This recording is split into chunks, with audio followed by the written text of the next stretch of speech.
Hello दोस्तों, स्वागत है आप सभी का आपका अपने प्यारा सा चैनल साइंस सर्किल क्लासेस में। दोस्तों, आज के इस वीडियो में हम लोग कवर करेंगे आधुनिक भारत का इतिहास, मॉडर्न हिस्ट्री, है ना, जिसमें कि हम लोग पढ़ने वाले हैं उत्तर मुगल कालीन शासन से। यानी जब मुगल साम्राज्य का पतन हो चुका था तो उसके बाद जो साम्राज्य शुरू होता है तो उत्तर मुगल कालीन साम्राज्य माना जाता है। और ये सेशन जो है आप लोगों को मैं बता दूं, बीपीएससी टीआरई 4 और बिहार दरोगा इवन 17वीं बीपीएससी के लिए बहुत ही ज़्यादा इम्पोर्टेंट है, क्योंकि अधिकांश क्वेश्चंस मॉडर्न हिस्ट्री से ही देखा जाता है। ठीक है, तो चलिए बिना टाइम को गवाते हुए आज का इस वीडियो को शुरू करते हैं। तो हम लोग समझते हैं कि मॉडर्न हिस्ट्री जो है वो औरंगजेब के मृत्यु के बाद शुरू होता है। तो देखिए यहाँ पे अहमदनगर में 3 मार्च 1707 ईस्वी को औरंगजेब की क्या हो जाती है, मृत्यु। तो अब यहाँ पे क्वेश्चन बनेगा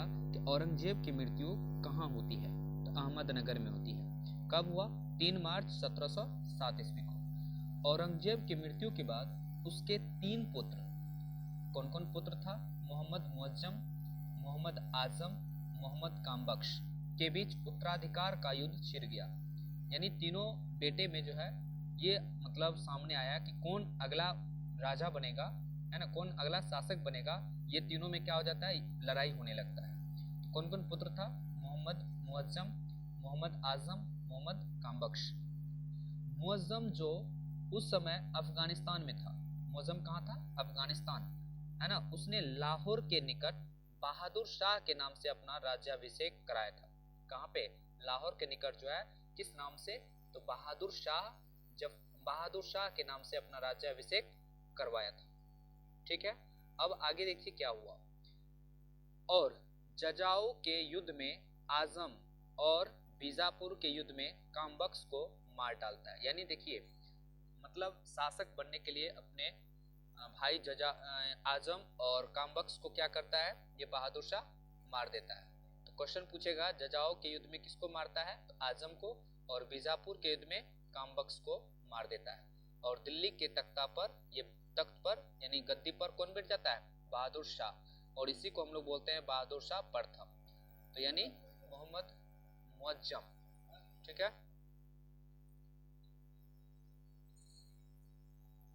बहादुर शाह प्रथम के बारे में हम लोग जानते हैं।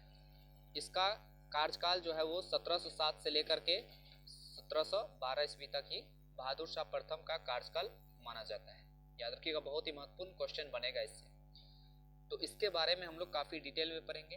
तो बहादुर शाह प्रथम ये जो है 65 वर्ष के आयु में मुगल सम्राट बना था, और सबसे अधिक आयु में बनने वाला मुगल सम्राट यही था, बहादुर शाह प्रथम। 65 वर्ष के आयु में उसने मराठों और राजपूतों के प्रति मैत्रीपूर्ण नीति अपनाई थी, और मराठा नेता शाहू यानी संभाजी का पुत्र जो था शाहू, है ना, को मुगल कैद से आजाद करा दिया था। ठीक है, किसने आजाद कराया था? तो बहादुर शाह प्रथम ने आजाद कराया था शाहू को, संभाजी का बेटा था। उसके बाद अगला क्वेश्चन बनता है यहाँ से, जोशुआ केटलर के नेतृत्व में एक डच प्रतिनिधिमंडल बहादुर शाह के दरबार में आता है। तो क्वेश्चन बनेगा कि बहादुर शाह के दरबार में एक डच प्रतिनिधिमंडल जो है किसके नेतृत्व में आता है? तो जोशुआ केटलर के नेतृत्व में। बहुत इंपॉर्टेंट क्वेश्चन है। इतिहासकार खाफी खां ने बहादुर शाह को शाह ए बेखबर कहकर पुकारा है। बहुत इंपॉर्टेंट क्वेश्चन है। खाफी खां ने बहादुर शाह को किस नाम से पुकारा है? तो शाह ए बेखबर के नाम से पुकारा है। ठीक है, चलिए तो आगे देखते हैं हम लोग।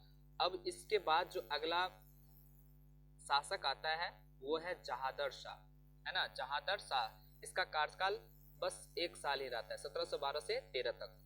जहादर शाह जुल्फी खां की मदद से सिंहासन पर बैठा और उसने अपना वजीर नियुक्त किया, है ना। तो क्वेश्चन पूछा जाएगा कि जहादर शाह जो है किसके सहयोग से गद्दी पर बैठा था? तो जुल्फिकार खां के नेतृत्व में सिंहासन पर बैठा था। उसने आमेर के राजा जय सिंह को मिर्जा राजा की उपाधि के साथ मालवा का सूबेदार बनाया था, और ये भी क्वेश्चन बहुत बार पूछा जाता है। चलिए नेक्स्ट क्वेश्चन देख लीजिए, यहां से बनेगा। और राजा अजित सिंह को महाराजा की उपाधि देकर गुजरात का सूबेदार बनाया था। यानी मालवा का जय सिंह और गुजरात का राजा अजित सिंह को बनाया था। जहांदर ने जजिया कर को बंद करवा दिया था। ठीक है, वह अपनी प्रेमिका लाल कुंवर से काफी प्रभावित था, है ना। इसका प्रेमिका का नाम क्या था? लाल कुंवर।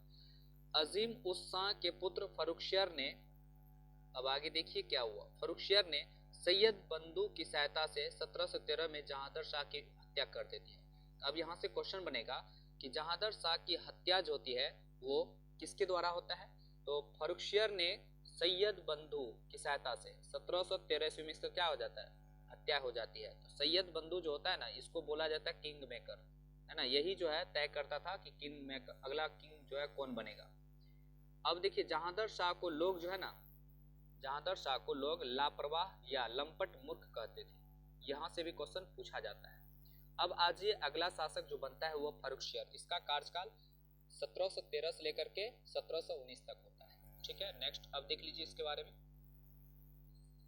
फर्रुखसियर को सैयद बंधु, अब देखिए सैयद बंधु में कौन कौन है? दो भाई है, अब्दुल्ला खां और हुसैन अली खां के सहयोग से सिंहासन मिला, इसलिए वे निर्माता यानी किंग मेकर, क्वेश्चन बीपीएससी में पूछा गया ये माफ कीजिएगा कि किंग मेकर किसे कहा जाता है? तो सैयद बंधु को किंग मेकर कहा जाता है। इसमें कौन दो भाई है? तो अब्दुल्ला खां और हुसैन अली खां, निर्माता कहा जाता है।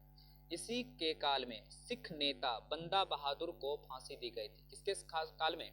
तो फर्रुखसियर के शासन काल में बंदा बहादुर को फांसी की सजा दिया गया था, फांसी दिया गया था। उसके बाद देख लीजिए इसी के कार्यकाल में जॉन सॉरमन के नेतृत्व में ईस्ट इंडिया कंपनी के एक दल 1717 ईस्वी में भारत आया था। क्वेश्चन पूछा जाएगा कि जॉन सॉरमन जो है किसके शासनकाल में भारत आया था? तो फर्रुखसियर के शासनकाल में आया था। और वो कब आया था? 1717 में। उसी दल में एक शल्य चिकित्सक हैमिल्टन, बहुत ही महत्वपूर्ण, हैमिल्टन भी था, जिसने बादशाह को स्वास्थ्य लाभ भी करवाया था। और इससे खुश होकर के फर्रुखसियर जो है 1717 ईस्वी में ईस्ट इंडिया कंपनी के लिए व्यापारिक लाभ का शाही फरमान जारी किया। अब यहाँ से क्वेश्चन पूछेगा कि ईस्ट इंडिया कंपनी के लिए व्यापारिक लाभ के लिए शाही फरमान किसने जारी किया था? तो मुगल सम्राट फर्रुखसियर ने किया था। क्यों किया था? क्योंकि सर जॉन सॉरमन के नेतृत्व में जो ईस्ट इंडिया कंपनी का एक दल आया था, तो उसमें एक डॉक्टर भी था, उसका नाम था हैमिल्टन। और हैमिल्टन जो है फर्रुखसियर को एक बीमारी से ठीक कराया था। इस वजह से ये इस कंपनी के लिए शाही फरमान जारी किया था, जिसे कंपनी का मेग्ना कार्टा कहा जाता है। बहुत ही महत्वपूर्ण क्वेश्चन पूछा जाएगा। अब आगे देखिए, फर्रुखसियर सैयद बंधु से मुक्त होना चाहता था। क्या कि किंग मेकर तो यही है, ये जो चाहेगा फर्रुखसियर वही करेगा। तो ये भी इससे परेशान होने लगा और ये चाहता था कि हम इससे कब दूर हो जाए। लेकिन सैयद बंधु ने पेशवा बालाजी विश्वनाथ से दिल्ली संधि करके मराठों की सहायता से फर्रुखसियर को क्या करता है? अंधा करवाकर उसकी हत्या कर देता है। देखिए मतलब फर्रुखसियर को ही राजा बनाया किंग मेकर यानी सैयद बंधु, और उसी की हत्या जो है दिल्ली संधि करके, किससे? बालाजी विश्वनाथ से दिल्ली का संधि करके मराठा की सहायता से फर्रुखसियर को क्या करवाता है? हत्या करवा देता है। ठीक है, अब अगला जो शासक तय करेगा वो किंग मेकर ही करेगा। तो सैयद बंधु ने रफी उद दर्जात को मुगल बादशाह बनाया उसके बाद। ठीक है, नेक्स्ट देखिए, रफी उद दर्जात यह सबसे कम समय तक माफ कीजिएगा, ये 28 फरवरी से 4 जून 1719 ईस्वी, यानी मात्र देखिए फरवरी से जून तक ये शासक था, शासन करने वाला मुगल बादशाह था। यानी सबसे कम समय तक शासन करने वाला मुगल बादशाह कौन था? रफी उद दर्जात। रफी उद दर्जात के मृत्यु के बाद रफी उद्दौला आता है शाहजहां द्वितीय की उपाधि के साथ, है ना। शाहजहां द्वितीय किसे कहा जाता है? तो रफी उद्दौला को कहा जाता है। मुगल बादशाह बना जिसका शासन 6 जून 1719 से लेकर के 17 सितंबर 1719 तक, यानी इसका भी बहुत ही कम टाइम पीरियड रहा शासनकाल का। ठीक है, अब देखिए आगे, फर्रुखसियर जो है, फर्रुखसियर दुर्बल और कायर होने के कारण इसे क्या कहा जाता था? घृणित कायर कहा जाता था। क्वेश्चन बनेगा कि घृणित कायर किसे कहा जाता है? तो फर्रुखसियर को कहा जाता है। ठीक है, अब देखिए यहाँ पे अगला शासक जो बनेगा बहुत ही महत्वपूर्ण, यहाँ से क्वेश्चन बनेगा मोहम्मद शाह। इसी को बोलते हैं रोशन अख्तर, इसी को क्या बोलते हैं? रोशन अख्तर, है ना। इसका टाइम पीरियड जो है 1719 से लेकर के 1748 ईस्वी तक है। मोहम्मद शाह ने 1720 ईस्वी में जजिया कर को अंतिम रूप से समाप्त कर दिया, है ना। मोहम्मद शाह ने निजामुल मुल्क के नेतृत्व में 1722 ईस्वी में सैयद बंधु की हत्या करवा दी। देखिए, ये किंग मेकर की हत्या कौन करवाता है? मोहम्मद शाह ने करवाता है। किसके मदद से? निजामुल मुल्क के मदद से, है ना। उसके बाद आप देख लीजिए, यहाँ पे अगला क्वेश्चन यहाँ से बनेगा, बहुत ही महत्वपूर्ण क्वेश्चन बनेगा कि निजाम उल मुल्क जो है चिनकिस खान ने, यानी उसी को बोलते हैं, हैदराबाद के स्वतंत्र आसफ जाही वंश को नींव डाली थी। यानी आसफ जाही वंश का नींव कहाँ डाला था? हैदराबाद में। यानी हैदराबाद का स्थापना भी कौन किया था? चिनकिस खान ने किया था, है ना। इसी के काल में अवध के कौन थे नवाब? सादत खान ने। और बंगाल का मुर्शिद कुली खान, यानी अवध का स्वतंत्र राज अवध का स्थापना कौन किया? सादत खान। और बंगाल का मुर्शिद कुली खान। भरतपुर मथुरा, है ना, भरतपुर मथुरा का बदन सिंह। गंगा यमुना दोआब, रोहेलखंड तथा फर्रुखाबाद में बगंस नवाबों ने अपनी स्वतंत्र सत्ता स्थापित कर ली थी। हाँ, ये पॉइंट बहुत ही महत्वपूर्ण है। 1739 ईस्वी में मोहम्मद शाह के शासनकाल में ही ईरान के नेपोलियन नादिर शाह, फारस का शासक था, ये ने भारत पर आक्रमण किया। बहुत ही महत्वपूर्ण है। क्वेश्चन बनता है कि नादिर शाह, है ना, किसके समय में भारत पर आक्रमण किया था? तो मोहम्मद शाह के, यानी रोशन अख्तर के शासनकाल में। कब? 1739 में। 13 फरवरी 1739 को करनाल के युद्ध में नादिर शाह ने मोहम्मद शाह को पराजित कर दिया था। किस युद्ध में? करनाल के युद्ध में नादिर शाह अवध के नवाब शहादत खां के उकसाने पर भारत आया था। जब उसने शहादत खां से धन मांगा तो लाचार होकर शहादत खां ने आत्महत्या कर लिया। बाप रे, कितना गर्दा भाई, है ना। ये देखिए, विदेशी का कितना डर था। नादिर शाह के भारत पर आक्रमण का प्रमुख उद्देश्य धन लूटना था, है ना। वह अपने साथ तख्ते ताउस, जिसको मयूर सिंहासन बोलते हैं, और कोहिनूर हीरा कहाँ लेके चला जाता है? फारस। और इस तरह से तख्ते ताउस अर्थात मयूर सिंहासन पर बैठने वाला अंतिम मुगल सम्राट कौन बनता है? तो मोहम्मद शाह बनता है। इसको लूट करके कौन लेके चल जाता है? नादिर शाह। क्वेश्चन पूछा जाएगा कि तख्ते ताउस को लूट करके अपने देश फारस कौन लेके जाता है? तो नादिर शाह लेके जाता है। मोहम्मद शाह के विलासपूर्ण आचरण के कारण इसे रंगीला बादशाह भी कहा जाता है, मोहम्मद शाह को। ठीक है, तो ये सब याद रखना है, बहुत ही महत्वपूर्ण क्वेश्चन यहाँ से बनेगा। अब अगला शासक आता है मोहम्मद शाह के बाद अहमद शाह, है ना। इसका टाइम पीरियड है 1748 से 54। इसने अवध के सूबेदार सफदरजंग को अपना वजीर नियुक्त किया था। अहमद शाह के शासनकाल में अहमद शाह अब्दाली, जिसे दुर्रे दुर्रानी अर्थात युग का मोती भी कहा जाता है। दुर्रे दुर्रानी को क्या कहा जाता है? अथार्ते युग का मोती भी कहा जाता है, का भारत पर आक्रमण किया था। एंड अहमद शाह के शासनकाल में कौन काल में? अहमद शाह अब्दाली, है ना, का भारत पर आक्रमण हुआ था, याद रखना है। उसके बाद अगला जो है, अहमद शाह के समय अब्दाली ने 5 बार 1747 के बीच आक्रमण किया। इसने कुल मिलाकर 7 बार भारत पर आक्रमण किया था, अहमद शाह अब्दाली, है ना। अब अगला शासक जो बनता है वो बनता है आलमगीर द्वितीय। आलमगीर द्वितीय, इसका टाइम पीरियड है 1754 से 59। वजीर इमाद की मदद से अहमद शाह को अपदस्थ कर जहादर का पुत्र अजीजुद्दीन आलमगीर द्वितीय की उपाधि के साथ मुगल बादशाह बना। ठीक है, तो ये ज्यादा इंपोर्टेंट नहीं है, इंपोर्टेंट अब की बार वाला ये वाला है, शाह आलम द्वितीय, है ना। 1759 से लेकर के 1806 ईस्वी तक टाइम पीरियड है इसका। शाह आलम के काल में बक्सर का युद्ध होता है 1764 में, जिसमें अंग्रेजों ने हेक्टर मुनरो के नेतृत्व में मुगल सेना, अवध के नवाब सुजादुल्ला की सेना और बंगाल का अबदस्त नवाब मीर कासिम को क्या किया था? संयुक्त रूप से हरा दिया था।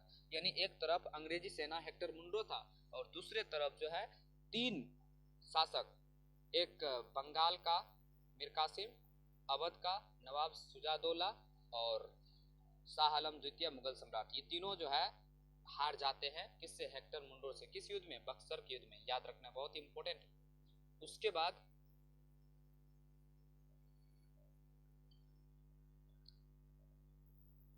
एक मिनट